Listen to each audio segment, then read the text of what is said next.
खुलुमबाय। बे समाव जों नोंथांमोननो मोनसे दुखुनांथाव रादाब होनो थाखाय आखायाव लादों। धेमाजि जिल्लानि सिङाव थानाय सिलाबाटार ओनसोलनि सिल्ली भगबान गामिनि सानै लाइमोना गोमानानै दङ।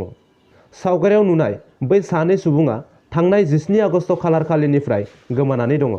मोनथिनाय बादिब्ला बिसोर फुंनि 3 रिंगासोनिफ्राय न'निफ्राय गोमानानै दङ। बिसोरनि दासिमबो जेबो खौरां मोननाय जायाखै। बिसोरो सिलाबाटार ओनसोलनि भगबान गामिनि थागिबि महन्त बसुमतारिनि फिसाज्ला 15 बोसोर बैसोनि शंकर बसुमतारि आरो फैला बर'नि फिसाजो 18 बोसोर बैसोनि थरायना दुर्गे बर'। बिसोरखौ न'खरनि मानसिफोरा दा नागिरगासिनो दङ।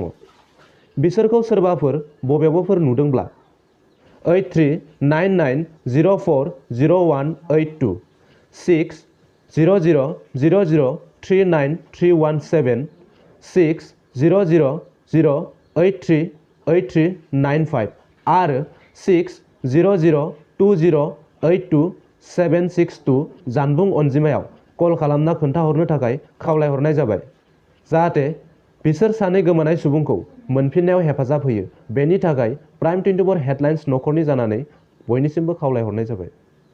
गोजोन्थों।